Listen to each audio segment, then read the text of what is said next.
Hablaremos a continuación de los diferentes métodos o representaciones gráficas que podríamos tener en estadística, una forma de representar de una manera más visual nuestros resultados de la encuesta, estadística o medición que hayamos realizado.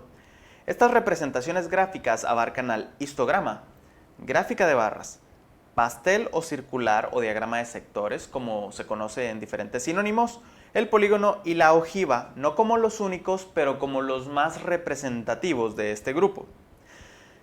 Aquí, aunque es un tema muy ignorado, muchas veces queda en duda cuándo debo de usar, por ejemplo, un histograma o cuándo una gráfica de barras. Eso quizá, con esto quiero empezar porque es lo más sencillo y a la vez de que lo más confundido generalmente por los estudiantes. Vamos a plantear dos esquemas idénticos. Aquí tengo un plano, aquí tengo otro plano, ¿ok? Esos dos planos van a ser iguales, marca del 0, 1, 2, 3, 4, 5, de lo que quieras. 1, 2, 3, 4, 5, ay, me comí el 0. De lo que quieras, ¿ok?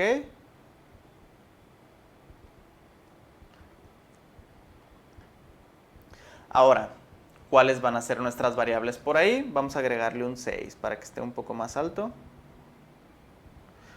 Vamos a poner aquí a la izquierda primero un histograma. Aquí voy a poner un histograma.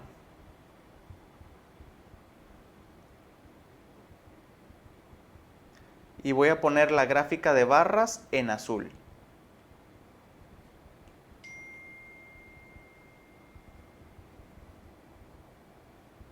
Así, para tener como una lógica. Ahora bien,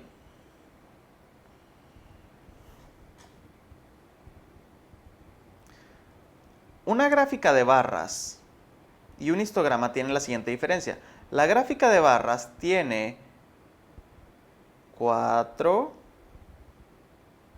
luego 6, luego 3, luego 2, ¿ok? Y luego puede volver a tener tal vez 5.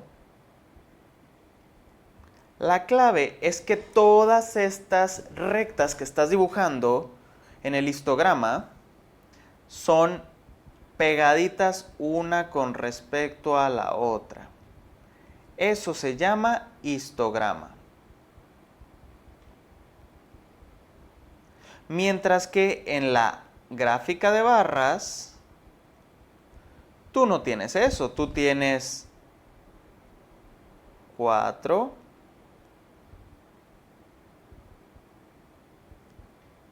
6,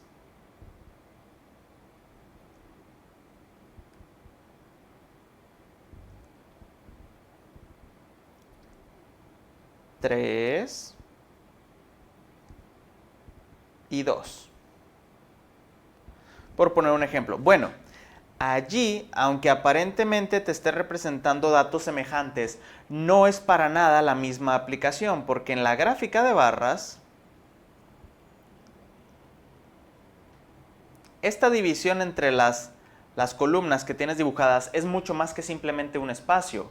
En este, donde los tienes todos pegados, y este que los tienes separados, es más bien una representación gráfica de la función y lógica que envuelve. Por ejemplo, el histograma, precisamente como lo marca, es para generar una historia, una continuidad. Los datos tienen que llevar una secuencia unos con los otros. Te voy a plantear, por ejemplo, dos clasificaciones o dos formas en las que las puedes usar.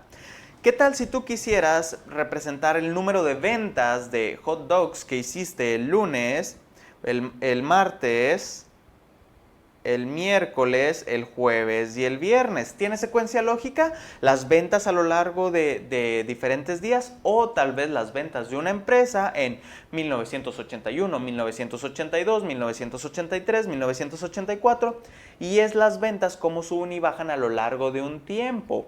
Tus datos graficados están asociados y tienen secuencia, tienen una historia. No nada más de esa manera. También, aparte, podrías graficarlo a manera de que grafiques ya sea fechas, continuidad,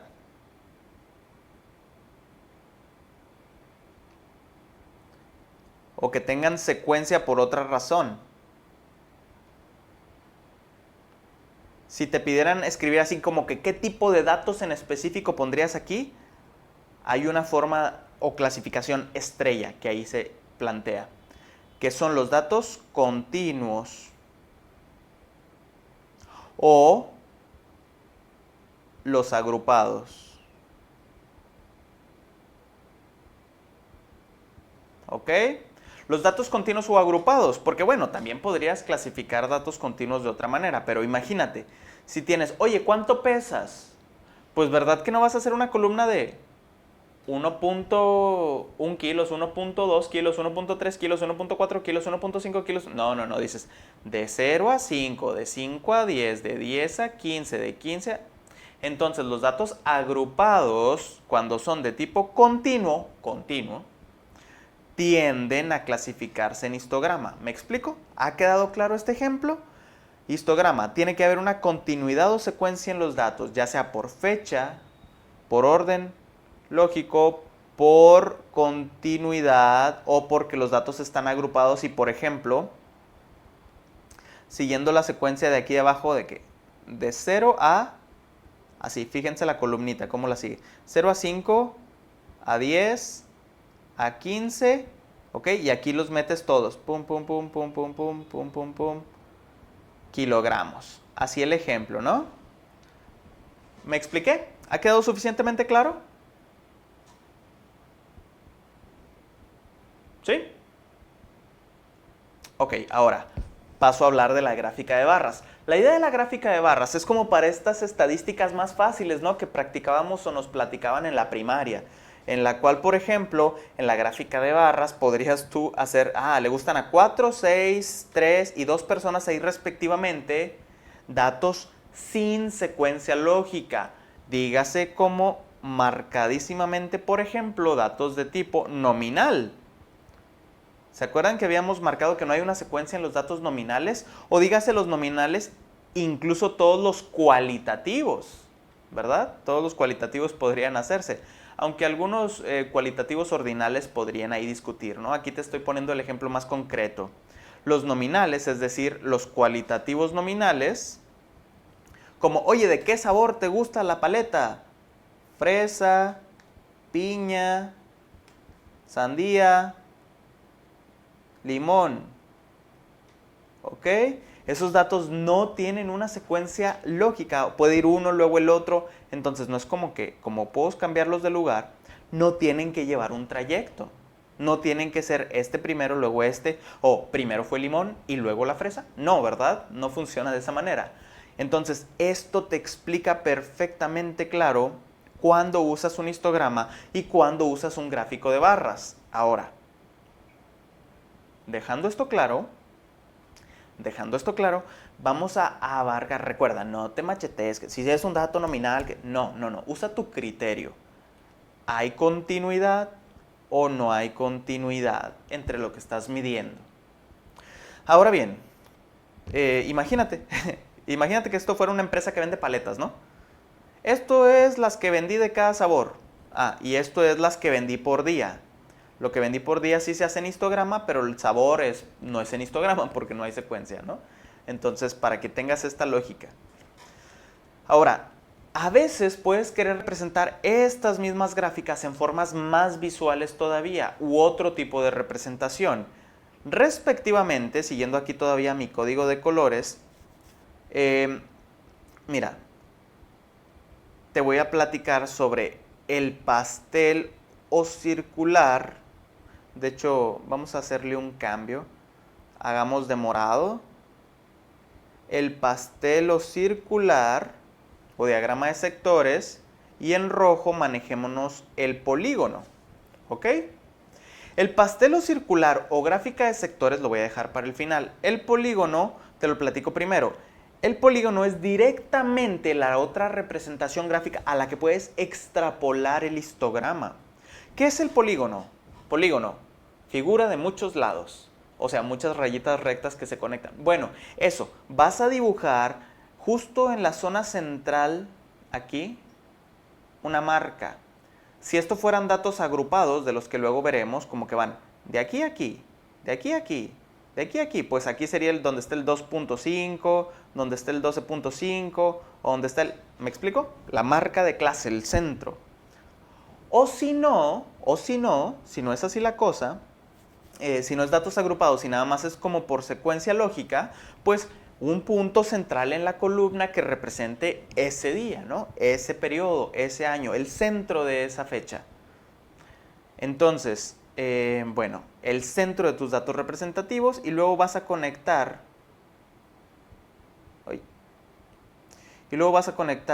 estos puntos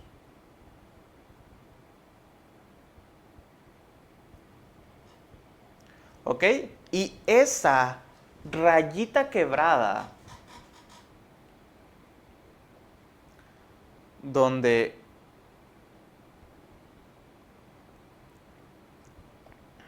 terminas dibujando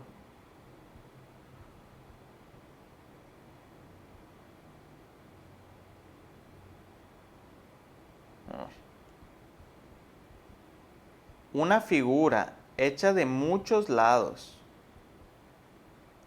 rectos, o sea, un polígono que represente si a lo largo de tu historia de datos conectados lógicamente a través del tiempo, ese polígono, esto es el polígono,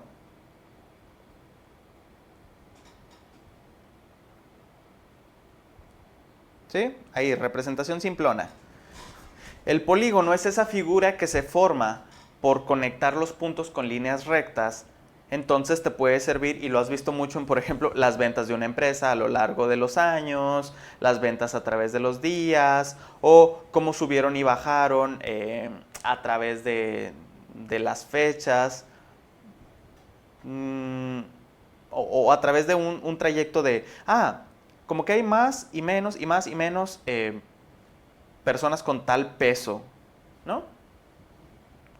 Entonces, el polígono es otro tipo de expresión gráfica o a lo que transportarías, si le quieres hacer otra representación, los datos que clásicamente acomodarías en un histograma. Mientras que, ¿verdad que no tiene lógica? Es como, sí, así de piña, de fresa, pero para piña sube así, pero para sandía baja así. No, y el limón baja. No tiene sentido, como, no, de la fresa a la piña sube tanto, pero de la piña a la sandía... Eso no tiene sentido, ¿ok? Entonces no haces un polígono para transportar gráficamente de otra forma los datos que se expresan en una gráfica de barras. Para eso utilizarás mejor el pastel o la circular, donde vas a tomar estos datos, vas a tomar un círculo que vas a dividir en sectores, como si partieras un pastel, como si cortaras un círculo de 360 grados o le hicieras sectores, ¿ok? Proporcionales a que, por ejemplo, luego pongas X porcentaje, Y porcentaje y así, para decir, por ejemplo, que esta era la piña.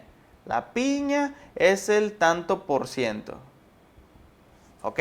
En un momento les voy a enseñar a convertir los datos numéricos en un porcentaje con también un número de grados que le vas a poner del círculo entero, ¿no? O sea, ahorita platicamos cómo conviertes esto en esto. Esto fue muy fácil.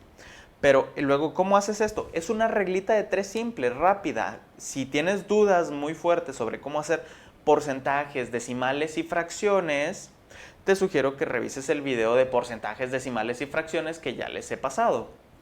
Ahora, bueno, entiéndase que entonces sí tiene más sentido. De todo lo que vendí, tanto porcentaje fue de piña, tanto porcentaje fue de sandía. O otro ejemplo, como platicábamos de las nominales, déjame te represento, por ejemplo, un dicotómico. Nuestro clásico ejemplo del dicotómico, ¿no? pum, pum. Ah, pues hay 55% mujeres. Clásico, ¿no? Un poquito más de mujeres es muy común. Y un 45% de hombres. Ah, caray, ok. Bueno, que eso de más mujeres que hombres, de hecho está viendo una estadística cambiante y se cree influenciada por justamente el ambiente y la ecología como proevolutivo, pero ese es tema bien aparte, que luego platicamos en un día también de filosofada.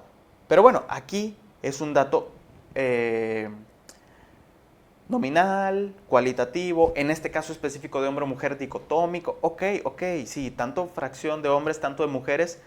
No es como, de las mujeres a los hombres subió tanto. Y quiero que me confirmes que todo esto te está quedando claro. Los mismos datos que sueles meter en una gráfica de barras, porque no tienen un orden o secuencia lógica o continuidad, se pueden expresar también en fracciones del pastel. Mientras que lo que tiene una continuidad, pues lo metes como en un polígono. ¿Está todo esto claro? ¿Fui suficientemente específico?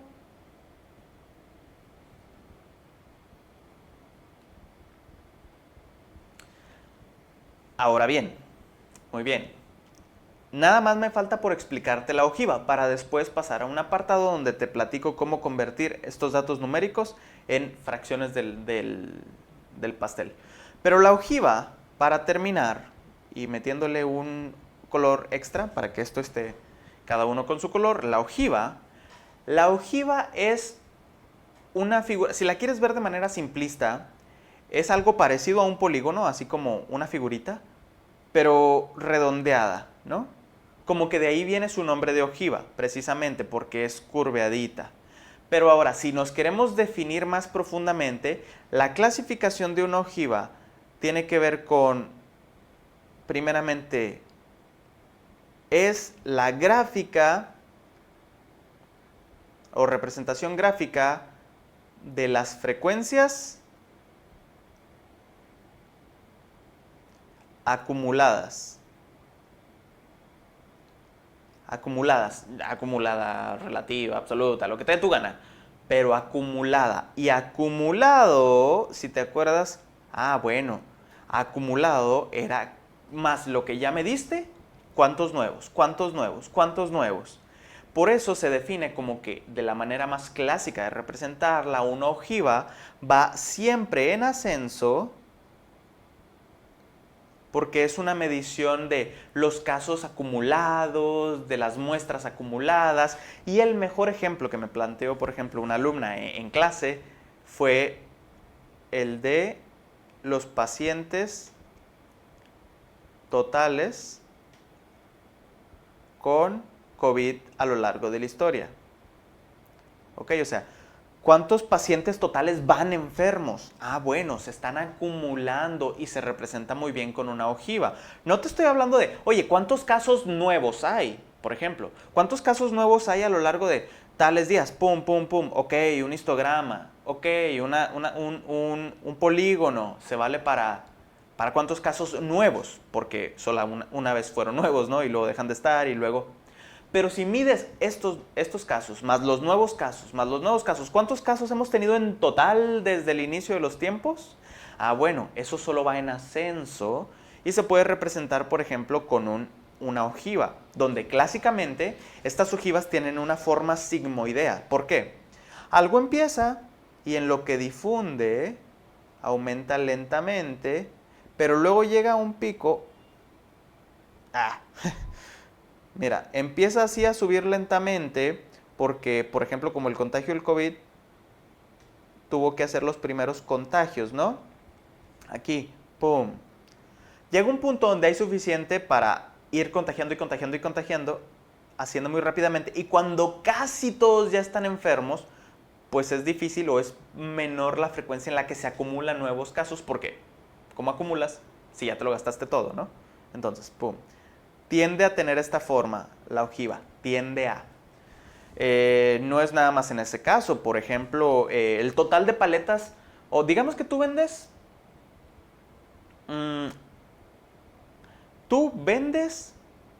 plumas azules y le vas a vender al mundo plumas azules, la mejor pluma azul del mundo, que nunca se descompone. Ok, y le vendes plumas y en lo que te empiezas a popularizar empiezas a aumentar lento y luego, empiezas la fase de popularidad. Pero si ya le vendiste a todos plumas, ¡pum!, también tiende a acabarse.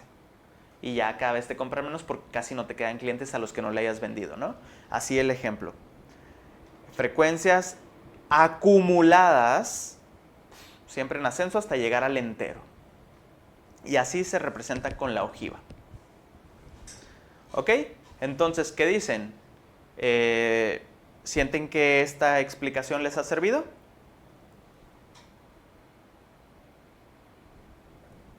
Excelente, muy bien. En la siguiente parte vamos a aclarar cómo convertir los datos numéricos de una gráfica de barras a los grados que tiene que abarcar una gráfica de pastel.